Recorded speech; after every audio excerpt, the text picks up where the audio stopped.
Everyone, welcome to my channel. कल वाले video में हम लोगों ने नोमेनक्लेचर का पार्ट 2 पढ़ा था। वैसे वो आप लोगों को सिलेबस में नहीं है, लेकिन कभी कभी आप लोग अगर जैसे रेफरेंस बुक पढ़ते हो या फिर सैम्पल पेपर्स पढ़ते हो ना, तो उसमें थोड़े बहुत ऐसे वाले जो क्वेश्चंस मैंने कल आप लोगों को बताए थे ना, double bond, functional group, triple bond का, तो ये सारे कभी आ जाते हैं, है ना। तो उनको हम लोगों को याद करना है। थोड़ा बेसिक है, बहुत ज़्यादा भी टफ नहीं है, थोड़ा सा ईजी है, तो आप समझ सकते हो। बाकी पार्ट 1 जो है वो सिंपल है, वो तो आपके सिलेबस में है। लेकिन अभी अगर जैसे कॉम्पिटिटिव लेवल के अगर क्वेश्चंस आते हैं एमसीक्यूज़ में आप लोगों को, तो ऐसे वाले क्वेश्चंस आ सकते हैं, चांस है इन सब का। तो इसीलिए मैंने नोमेनक्लेचर का पार्ट 2 भी डाला है, तो आप लोग वो देख लेना। और अगर कोई भी डाउट हो तो हम नोमेनक्लेचर वाले वीडियो के नीचे आप कमेंट कर सकते हो। मैं आप लोगों को एक बार और एक्सप्लेन कर दूंगी और ये भी बता दूंगी कि आप लोगों के लिए कौन कौन से इंपॉर्टेंट है। ठीक है, तो आज की वीडियो में हम लोग स्टार्ट करते हैं chemical properties of carbon and compounds. हम लोगों को केमिकल प्रॉपर्टीज़ पढ़नी है, किसकी? कार्बन और कंपाउंड्स की पढ़नी है। ठीक है, तो सबसे पहले हम लोग की जो केमिकल प्रॉपर्टी है वो है कंबशन। अब हम लोग कंबशन को देखते हैं। तो कंबशन मतलब बर्न करना। तो जब कार्बन या फिर कार्बन के एलोट्रॉप्स, कार्बन या फिर कार्बन के एलोट्रॉप्स या कार्बन के कंपाउंड्स, हम लोगों ने कार्बन के कंपाउंड्स और एलोट्रॉप्स के बीच में डिफरेंस समझ लिया था। तो कार्बन या फिर उसके एलोट्रॉप्स या फिर उसके कंपाउंड्स अगर हम लोग बर्न करते हैं तो उसको कंबशन मतलब बर्न करना, सिंपल सा है। लेकिन जब ये कार्बन या उसके कंपाउंड्स को बर्न करते हैं ना, तो हमेशा उसमें से हीट और लाइट निकलती है। और जब भी हम लोग कोई चीज़ को बर्न करते हैं तो उससे कैसा काला धुआं निकलता है ना।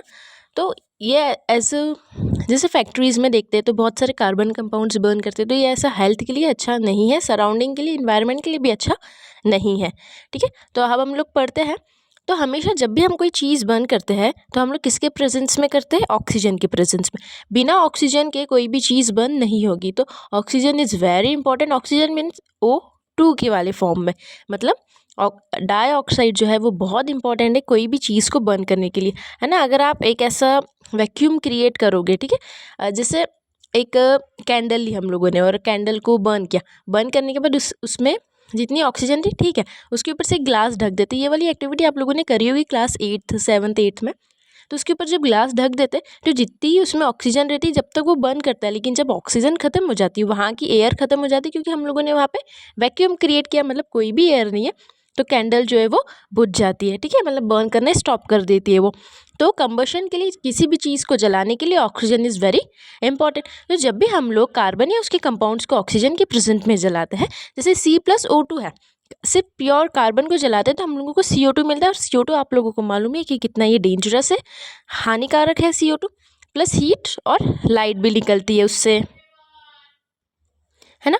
फिर CH4O2 को जब बर्न करते हैं तो CO2 गैस निकलेगी, H2O मतलब वाटर, वो भी निकलेगा, और उसके साथ साथ हीट प्लस लाइट, है ना। वैसे ही ये वाला जो है कार्बन का कंपाउंड हो गया, ये वाला भी कार्बन का कंपाउंड हो गया, और इसमें OH ग्रुप है, मतलब ये कौन से? अल्कोहल है। इसमें भी CO2 H2O निकलेंगे और हीट प्लस लाइट आएगी। तो जब भी हम लोग कार्बन या उसके कंपाउंड्स या उसके एलोट्रॉप्स मतलब कौन से? डायमंड हो गया, ग्रेफाइट हो गया उसका, है ना, अगर इनको भी बर्न करते हैं तो भी उसमें से जो है CO2 गैस और हीट और लाइट उसमें से भी निकलती है ना। तो अभी ये जैसे ये थर्ड वाला जो है, तो आप लोग इसका मुझे नोमेनक्लेचर कमेंट करेंगे। ठीक है, ये वाला जो है CH3 CH2 OH का जो नोमेनक्लेचर है वो लोग आप कमेंट करेंगे, क्योंकि इसमें OH ग्रुप है, तो आप लोगों को मैंने सिखा दिया था। ठीक है, तो अभी इसमें एक एक्टिविटी है 4.3 और 4.4। तो सबसे पहले एक्टिविटी देखते हैं। तो टेक सम कार्बन कंपाउंड्स, ठीक है, नेफ्थलीन, कैम्फर, अल्कोहल। नेफ्थलीन मतलब वो जो हम लोग बेसिंग में जैसे वाइट कलर की बॉल्स स्ट्रक्चर रहता है, थोड़ा गोल स्ट्रक्चर जो रहता है वो नेफ्थलीन होती है। और कैम्फर मतलब कपूर, और alcohol, and one on a spatula and burn them. ठीक है, इनको बर्न करना है। तो observe the nature of the flame and note whether this, तो क्या ये जो स्मोक प्रोड्यूस करते, तो नेफ्थलीन, कैम्फर और अल्कोहल को तो कैम्फर तो कपूर तो आप लोग जलाते हो तो उसमें से तो धुआं निकलता ही है, लेकिन अल्कोहल और नेफ्थलीन में से निकलेगा, हाँ, तो उसमें से भी धुआं निकलता है। और place a metal plate about the flame, so is there a deposition on the plate in case of any. हाँ, तो डिपोजिशन किसके केस में होगा? कैम्फर के केस में होगा, क्योंकि कैम्फर में जो है ज़्यादा कार्बन का कंपाउंड रहता है, तो जिसमें ज़्यादा कार्बन का कंपाउंड रहता है उसमें से ज़्यादा धुआं निकलता है। ठीक है, मतलब जैसा कि अगर हम लोगों ने जैसे सिंपल सी लिया, ठीक है, सिर्फ कार्बन लिया, तो कार्बन में क्या होगा? जब कार्बन को बर्न कर देना तो उसमें बहुत ज़्यादा ऐसे ब्लैक स्मोक निकलती है। ठीक है, तो जो ब्लैक स्मोक निकलती है ना, तो उससे ऐसा पता चलता है कि इसमें कार्बन का अमाउंट बहुत ज़्यादा है। लेकिन हम लोग जैसे जैसे कार्बन का अमाउंट कम कर देते हैं, जैसे हम लोगों ने CH4 लिया, ठीक है, तो इसमें से कार्बन का जो अमाउंट है थोड़ा कम हो जाएगा, हाइड्रोजन का भी रहेगा, तो इसमें से थोड़ा सा जो ज़्यादा ब्लैक धुआं नहीं निकलेगा। तो जिसमें ज़्यादा कार्बन रहता है उसमें से ज़्यादा काला धुआं निकलता है, और जो कि एक प्लेट पे जम भी जाता है। अगर आप लोग कपूर जलाते हो तो वो जो काला धुआं रहता है ना, वो प्लेट पे जम भी जाता है, ठीक है। और एक्टिविटी, हाँ, अब एक्टिविटी 4.4 में light a Bunsen burner and adjust the air hole at the base to get different types of flames, presence of smoke, ठीक है। तो ये भी एक्टिविटी उससे ही है कि आपको ब्लू फ्लेम कब मिलती है, येलो फ्लेम कब मिलती है। तो ये जो एक्टिविटीज़ है एज अ पेपर में, ये जो 4.3 और 4.4 है ये पेपर में नहीं आएगा, फिर भी आप लोग इसको सिर्फ बर्न करना है और उसमें से आपको पता करना है बहुत ज़्यादा जिसमें कार्बन कंपाउंड होता है उसमें ब्लैक धुआं निकलता है, और जो बहुत अच्छे से कंबर्स, मतलब देखो ब्यूटेन आप लोगों को मैंने बताया था ना, ब्यूटेन जो होता है, तो ब्यूटेन जो है ना ये अपन जो अपने घर में गैस होती है, तो गैस में वो जो ऐसा गोल वाला रहता है ना जिसको हम लोग बर्न करते हैं, वो ब्यूटेन का होता है। किसका होता है, उसमें ब्यूटेन होता है, मतलब उसमें कार्बन कंपाउंड होता है और इसलिए वो अच्छे से बर्न करता है। तो कभी कभी आप लोग देखना कि कभी कभी ये जो ऐसा बर्नर रहता है ना, बर्नर, तो वो कभी कभी ब्लू बर्न करता है, लेकिन बहुत सारे केस में कभी वो येलो ऑरेंज जैसा भी बर्न करता है, ठीक है। आप लोग अगर नोटिस करोगे ना तो ब्लू भी बर्न होता है और वो येलो ऑरेंज वाले उसमें भी बर्न होता है। तो ऐसा क्यों होता है, कभी कभी ब्लू बर्न होता है, फिर कभी कभी येलो होता है, ऑरेंज होता है। तो ऐसा क्यों होता है, जब ब्लू बर्न होता है इसका मतलब है कि जो बर्न हो रहा है, मतलब जो कंबशन है वो प्रॉपर हो रहा है, ठीक है, मतलब वो ज़्यादा ऐसा हानिकारक नहीं, ज़्यादा डेंजरस नहीं है, मतलब प्रॉपर बर्न होता है ना, तो उसमें से ब्लू फ्लेम निकलती है कि मतलब हाँ बहुत अच्छे से बर्न हो रहा है। लेकिन जब येलो और ऑरेंज बर्न होता है ना, तो इसका मतलब ये कि ब्यूटेन में प्योर ब्यूटेन नहीं है, उसमें कुछ तो कंपाउंड या एलिमेंट आया है, मिक्स हुआ, इसके कारण वो येलो और ऑरेंज बर्न हो रहा है। जैसे जब बर्न होता है ना, तो उस पर अगर जैसे थोड़ा सा भी पानी गिर जाता है या फिर जो भी अपन चीज़ बना रहे हैं अगर वो गिर जाती है ना, तो वो येलो और ऑरेंज बर्न होने लगता है। इसका मतलब है कि जो वो अब प्रॉपर जो है वो ब्यूटेन नहीं है, ब्यूटेन से हट के अभी उसमें कुछ और इम्प्यूरिटीज़ ऐड हो गई, जैसे पानी ऐड हो गया या कोई भी हम लोग गलती से गिरा देते हैं ना, तो वो येलो और ऑरेंज कलर का बर्न होने लगता है। तो इसमें कुछ भी इम्प्यूरिटीज़ आती है, तो जब भी कुछ भी इम्प्यूरिटीज़ आती है तो उसकी फ्लेम कैसी हो जाती है, येलो और ऑरेंज फ्लेम हो जाती है।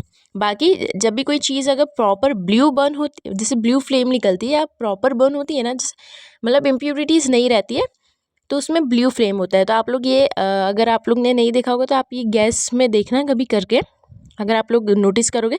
और अगर आप लोगों के घर की अगर जैसे गैस में, बर्नर में अगर येलो और ऑरेंज कलर की ऐसी फ्लेम निकल रही हो ना, मतलब उसमें कुछ तो इम्प्यूरिटीज़ है, तो उसको आप लोग साफ़ कर सकते हो। ब्लू फ्लेम निकल रही तो इस गुड। अब सैचुरेटेड हाइड्रोकार्बन्स, अभी हम लोग ये वाला पैराग्राफ पढ़ते हैं। Saturated hydrocarbons will generally give a clean flame while unsaturated carbon compounds will get a yellow flame with lots of black smoke, ठीक है।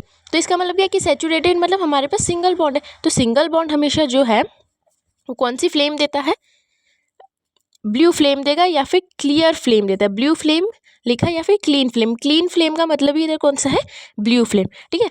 और जो हमारे पास डबल बॉन्ड और ट्रिपल बॉन्ड होते हैं, डबल बॉन्ड और जो ट्रिपल बॉन्ड होते हैं वो कौन सी फ्लेम देते हैं, येलो फ्लेम देते हैं, ठीक है। कौन सी इसमें लिखे, येलो फ्लेम देते हैं। इसका मतलब है कि वो अनप्रॉपर जो है वो जल नहीं रहे, तो उससे ब्लैक स्मोक बहुत ज़्यादा आता है। जैसे हम लोगों ने बेंजीन पढ़ा था ना, जो ये बेंजीन था, तो अब इसमें देखोगे आप लोग कि इसमें जो कार्बन का कंपाउंड जो था, क्योंकि इसमें भी डबल बॉन्ड है और इसमें जो कार्बन की जो अमाउंट है वो C6 है और हाइड्रोजन भी C6 है, मतलब कार्बन तो है ज़्यादा इसमें अमाउंट में। तो इसीलिए जब आप बेंजीन को बर्न करते हैं ना, तो उसमें येलो फ्लेम निकलती है और उसमें से बहुत ज़्यादा ऐसा ब्लैक धुआं निकलता है, ठीक है, जब भी हम लोग इसको बर्न करते हैं।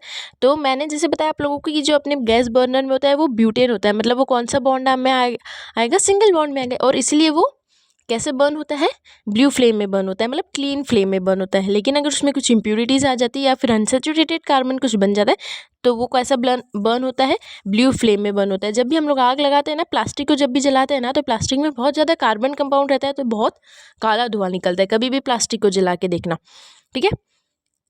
फिर हम लोग पढ़ते हैं कि दिस रिजल्ट इन अ सूटी डिपॉजिट ऑन अ मेटल, ठीक है। तो ये जैसे कपूर जलाए हम लोग, तो कपूर में कैम्फर जो होता है उसमें बहुत ज़्यादा कार्बन कंपाउंड होता है ना, तो उसमें क्या होता है कि अगर प्लेट में रहता है तो प्लेट में पूरा जम जाता है। जिस दिए में हम लोग जला देना वो दिया भी काला हो जाता है, ये आप लोगों ने देखा होगा। However limiting the supply of air results in incomplete combustion of even saturated hydrocarbons, even a sooty flame. The gas kerosene stove used at home has inlets for air so that sufficient oxygen rich mixture is burned to give a clean blue flame. If you observe the bottoms of the cooking vessels getting blackened, it means that the air holes are blocked and fuel is getting wasted. Fuels such as coal and petroleum have some amount of nitrogen and sulfur in them. Their combustion result in the formation of oxides of sulfur and nitrogen, which are major pollutants in the air. हाँ, तो हम लोगों ने ये वाला paragraph जो है पढ़ लिया. आप थोड़ी बहुत चीज़ें समझ आई होगी, थोड़ी बहुत नहीं आएगी तो मैं बता देती हूँ. जब हम लोग हाइड्रोकार्बन्स को जलाते, जो सेचुरेटेड, देखो अनसेचुरेटेड रहते हैं उसमें तो ब्लैक जो है वो ब्लैक फ्लूम्स निकलते हैं, लेकिन जो सेचुरेटेड रहते हैं जैसे ब्यूटेन है हमारे पास सेचुरेटेड है, सबसे अच्छा एग्जांपल हम लोग उसको ही कंसिडर करेंगे हमारी गैस के बर्नर को. तो वो तो ब्यूटेन है, तो वो ब्यूटेन मतलब क्या होता है कि उसमें सिंगल बॉन्ड है, मतलब वो सेचुरेटेड हाइड्रोकार्बन है, तो वो सेचुरेटेड हाइड्रोकार्बन है तो उसमें ब्लू फ्लेम जलनी चाहिए ना. लेकिन हम लोग बहुत बार देखते हैं कि ब्लू नहीं जलती, उसमें येलो भी येलो ऑरेंज, येलोइश ऑरेंज जैसी भी जो फ्लेम है वो आती. तो इसका मतलब क्या, या तो उसमें ऑक्सीजन की कमी है. जब हम लोग ना वो थोड़े उसमें डॉट्स जो बर्नर होता है ना हमारे पास, जो घर में बर्नर होता है, तो उसमें ऐसे ऐसे डॉट्स होते हैं. उसका मतलब क्या है कि उसमें से एयर जो है वो आ पाए. अगर प्रॉपर एयर नहीं आ पाती है तो उसके कारण क्या होता है कि उसके कारण ये येलो फ्लेम निकलती है ना. और अगर प्रॉपर ऑक्सीजन नहीं हो और उसके कारण भी निकलती है. और अगर कुछ इम्प्योरिटीज़ आ गई हम लोग का, जैसे उसमें पानी डाल के मतलब थोड़ा सा अगर डल जाता है गलती से कुकिंग करते टाइम, तो भी उसमें क्या है वो फ्लेम वैसी आने लग जाती है ना. तो उसमें इसीलिए डॉट्स किसी लिए होते हैं, ताकि उसमें ऑक्सीजन जो है वो प्रॉपर उसमें मिल पाए, ताकि इसी ब्लू फ्लेम निकले. और अगर येलो निकल रही है तो वो फिर उसमें कुछ तो इम्प्योरिटीज़ है या फिर जो ऑक्सीजन है वो प्रॉपर नहीं आ रहा है. तो आप उसको ऐसे साफ़ कर, मतलब बर्नर को अधिकतर साफ़ करते रहते हैं, है ना. और फिर जैसे उसमें लिखा है ना कि हेयर होल्स आर ब्लॉक्ड, है ना, तो उसमें ब्लॉक हो जाते हैं तो इसलिए उसको साफ़ करना पड़ता है. अब जैसे फ्यूल्स है, जैसे कोल है, पेट्रोलियम है, इनमें क्या होता है नाइट्रोजन और थोड़ा बहुत सल्फर होता है. थोड़ा सा मतलब ये है तो कार्बन कंपाउंड्स, लेकिन इसमें नाइट्रोजन और सल्फर भी होता है. नाइट्रोजन और सल्फर जो होता है ना, जब उसको बर्न करते हैं तो ये बहुत ज़्यादा पॉल्यूशन इन्वायरमेंट में प्रोड्यूस करते हैं. ठीक है, जैसे हम लोग पेट्रोल डलवाते हैं, क्यों पेट्रोल बोल देना कि पेट्रोल ज़्यादा नहीं वेस्ट करना चाहिए, क्योंकि वो एक पॉल्यूशन है. पेट्रोल, क्योंकि पेट्रोल किसका बना है, it's also a product of hydrocarbons which is a mixture of oxides of sulfur and nitrogen, जिसमें ऑक्साइड ऑफ सल्फर और नाइट्रोजन दोनों है. ठीक है, पेट्रोल में. तो जब हम लोग बहुत ज़्यादा बाइक्स चलाते हैं, जब धुआं निकलता है ना बहुत ज़्यादा, तो वो भी एक पॉल्यूटेंट है इन द एनवायरनमेंट. ठीक है, जैसे प्लास्टिक को बर्न करते हैं तो उसमें भी बहुत ज़्यादा कार्बन कंपाउंड होता है, उसमें अनसेचुरेटेड कार्बन कंपाउंड होता है, तो उसमें से भी ब्लैक धुआं जो है वो बहुत ज़्यादा निकलता है. So why do substance burn with or without a flame. कोई कोई से सब्सटेंस विथ फ्लेम बर्न करते हैं, कोई कोई से विदाउट फ्लेम बर्न करते हैं. ठीक है, तो हम लोग पढ़ते हैं, have you ever observe either a coal or a wood fire? If not, the next time you get a chance, take close note to what happens when the wood or coal starts to burn. Would you have seen that a candle or the LPG in the gas stove burns with a flame? However, you will observe the coal or charcoal in a अंगीठी sometimes just glows red and gives out heat without a flame. ठीक है, जो ये burn होते हैं ना, जो कोल और would रहता है, जब बर्न करते हैं तो उसमें विदाउट अ फ्लेम वो बर्न होते हैं, लेकिन जो LPG हम लोग कैंडल या मैचस्टिक को जब बर्न करते हैं तो वो विद फ्लेम बर्न होते हैं. तो विदाउट फ्लेम क्यों होते हैं? This is because a flame is not produced when gaseous substance burn. क्योंकि जो फ्लेम है वो प्रोड्यूस नहीं हो रही जब हम लोग ये सब्सटेंस को बर्न कर रहे हैं. तो when wood or charcoal is ignited, the volatile substance present vaporise and burn with a flame in the beginning. ठीक है, तो ये कंबशन जो प्रॉपर्टी है, इसका मैं आपको अगर इम्पोर्टेंट चीज़ बताऊँ तो इसमें एज ए ये जो है, ये वाले जो रिएक्शंस दिए ये इंपॉर्टेंट है, थोड़े बहुत नहीं भी है. हाँ, लेकिन आप लोगों को ये वाला जो पैराग्राफ है ना, सैचुरेटेड कंपाउंड्स वाला, ये वाला जो पैराग्राफ है, ये वाला पैराग्राफ और ये वाला पैराग्राफ थोड़ा सा इंपॉर्टेंट है, तो ये एग्जाम में आ सकता है. ठीक है, ज़्यादा चांसेस नहीं है, लेकिन ये वाला पैराग्राफ जो है ये आ सकता है. और इसमें अगर बताऊँ तो luminous flame is seen when the atoms of the gaseous substance are heated and starts to glow. The color produced by each element is a characteristic property of that element. Try and heat a copper wire in the flame of a gas stove and observe its color. You have seen that incomplete combustion gives soot, which is carbon. तो जब भी incomplete combustion होता है, मतलब proper तरीके से जलता नहीं है, तो वो ब्लैक स्मोक जो है हम लोगों को देखने के लिए मिलता है, मतलब काला धुआं हम लोग देखते हैं. और उसमें इनकम्प्लीट कंबशन होता है तो उसमें भी बहुत सारा जो पॉल्यूशन है वो भी प्रोड्यूस करता है. ठीक है, तो जब कॉपर वायर को बर्न करेंगे ना तो उसमें भी ऐसा ही होगा. सो on the basis what you attribute the yellow color of a flame to, ठीक है। तो ये वाला जो पैराग्राफ है ये एज इम्पॉर्टेंट नहीं है, मैंने जो आपको पैराग्राफ बताया ये वाला जो पैराग्राफ है ये इंपॉर्टेंट है। हाँ, ये वाला जो है डू यू नो वाला, इसमें से कभी कभी क्वेश्चंस आते कभी नहीं भी आते, ठीक है। और ये जो फॉर्मेशन ऑफ कोल और पेट्रोल है, तो आप लोगों ने कोल और पेट्रोल क्लास 8th में तो पढ़ाई होगा, है ना, इतना आई एम श्योर कि आप लोगों ने पढ़ा होगा। तो coal and petroleum have been formed from biomass which has been subjected to various biological and geological process. Coal is, देखो कोल जो होता है ना वो बहुत सालों तक बनता है, ठीक है। ऐसा नहीं कि आज हम लोग कोल बनाएंगे ना तो हमको लाखों हज़ारों साल बाद जो है वो कोल हम लोगों को मिलता है, ऐसा नहीं। जो अभी हम लोग कोल जो यूज़ कर रहे हैं, जो पेट्रोल प्रोडक्ट्स यूज़ कर रहे हैं ना, पेट्रोल है, सीएनजी, ये सारे जो प्रोडक्ट्स यूज़ कर रही है आज ही नहीं है, ये बहुत सालों पहले बने जिसको आज हम लोग अभी निकाल के यूज़ कर रहे हैं। So coal is the remains of trees, ferns and other plants that lived millions of years ago and this were crushed into the earth perhaps by earthquakes or volcanic eruptions, ठीक है। मतलब जैसे कोई भी अगर जैसे एलिमेंट प्लांट है या फिर एनिमल है, अगर कोई सा भी डाई होता है तो वो एकदम ऐसा डिपॉजिट हो जाता है ना, ऐसा जम जाता है। तो ये बहुत सालों पहले ऐसा हुआ होगा, तो आज हम लोग उसका कोल हम लोगों को मिल रहा है। And these were crushed into the earth for by earthquake, या अर्थक्वेक क्या होगा, या वोल्केनोस आए होंगे, वोल्केनिक इरप्शंस के कारण हुआ होगा, या फिर किसी भी रीज़न से जो भी होगा वो नीचे जो पूरे दब गए थे। They were press down by layers of earth and rock, और फिर वो अर्थ और वो रॉक के ऊपर मिट्टी के अंदर जो वो पूरे दब चुके हैं। दे स्लोली डिकेड इनटू कोल, और वो जो है पूरे जो रिमेन्स, ये सारे जो कोल है ना, ये सारे एनिमल्स और प्लांट्स के जो रिमेन्स है तो ये स्लोली कोल में कन्वर्ट हो गए। और ऐसा ही पेट्रोल के साथ भी है, पेट्रोल भी oil and gas are the remains of millions of tiny plants and animals that lived in the sea. तो हम लोगों को पेट्रोल और पेट्रोलियम प्रोडक्ट्स जो है, जो ऑयल मिलता है ना, वो हम लोगों को सी के अंदर से मिलता है, जहाँ पे प्लांट्स और एनिमल्स के बहुत सालों पहले जब वो मर गए होंगे तो उनका जो रिमेन्स है ना वो नीचे से जाके पूरा दब गया होगा सी के। तो हम लोग हमेशा डिग करते हैं उसको। तो when they died their body sank to the sea bed and वर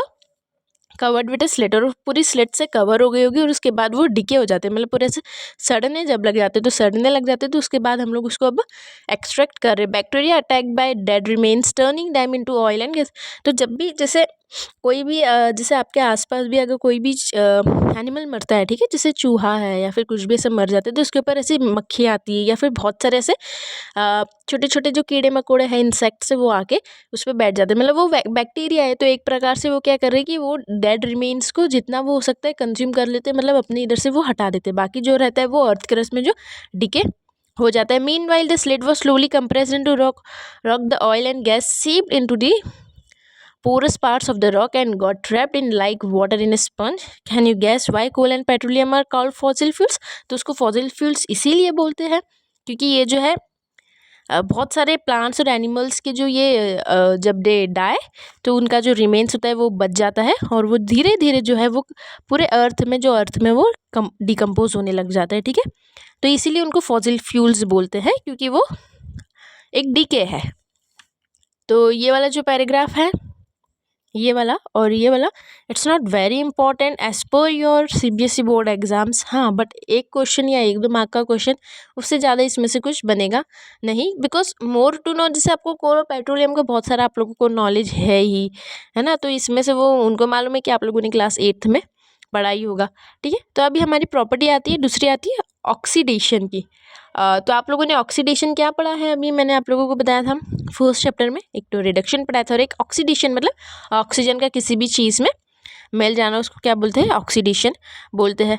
तो हम लोग स्टार्ट करते हैं ऑक्सीडेशन से, उसके बाद एडिशन रिएक्शन हम लोग कल वाली वीडियो में पढ़ेंगे, ठीक है। तो हम लोगों को एक्टिविटी 4.5 देखनी है। Take about 3 ml of ethanol in a test tube and warm it gently in a water bath. Add 5% solution of alkaline potassium permanganate drop by drop to the soil. Does the color of potassium permanganate persist when it is added initially? Why does the color of potassium permanganate not disappears when excess is added? So you have learned that about oxidation reaction in class 4. Carbon compounds can easily oxidize in combustion. In addition to this complete oxidation, we have reactions in which alcohols are converted to carboxylic acids, ठीक है। तो ये alcohol है। हाँ, तो हम लोग, मुझे लगा कि एक्टिविटी से रिलेटेड ही होगा, लेकिन नहीं है। तो इसमें हम लोगों ने इथेनॉल लिया। इथेनॉल मतलब लास्ट में OL आ रहा है, तो मतलब ये क्या, ये कौन सा प्रोडक्ट है, ये अल्कोहल का प्रोडक्ट है। ठीक है, तो अल्कोहल को हम लोगों के इस वाटर बाथ में, ये एक्टिविटी है उसको बर्न करना है, और फिर उसमें एल्केलाइन मतलब जो बेसिक जो होता है पोटेशियम परमैंगनेट, उसको ड्रॉप बाय ड्रॉप डालना है। तो उसके बाद आप लोगों को देखना है कि वो डिसअपियर होता है। वाई डज वो डिसअपियर क्यों हो जाता है? क्योंकि आफ्टर बर्न वो क्या होता है, अल्कोहल उसको ट्रैप कर लेता है। तो इसीलिए जो परमैंगनेट है वो आफ्टर जब उसको बर्न करते हैं ना, तो वो ऐसा हवा में उड़ जाता है। ठीक है, तो उसका जो कलर रहता है ना पोटेशियम परमैंगनेट का, तो उसका कलर जो रहता है जब उसको बर्न करते हैं तो ऐसा हवा में वो स्मोक बन के उड़ जाता है, तो वो पूरा डिसअपियर हो जाता है।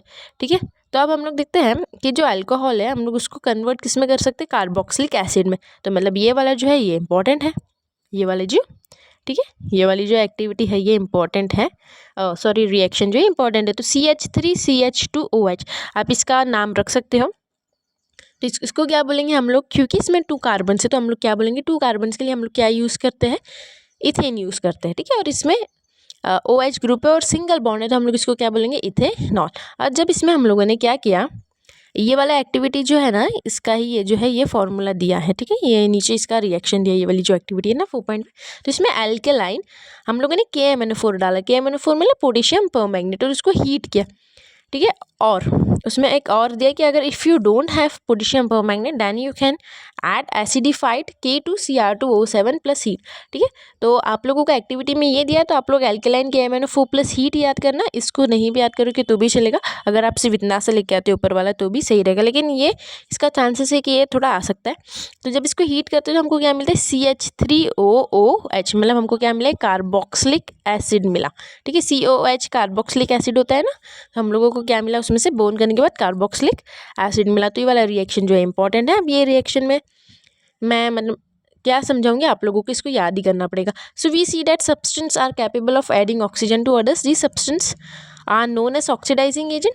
ठीक है, क्योंकि हम लोगों ने देखा है कि कंबशन जो होता है in the presence of oxygen होता है। तो मतलब क्या होता है, combustion in the presence of oxygen हुआ तो हम लोगों ने देखा था कि C प्लस ऑक्सीजन मिलाया।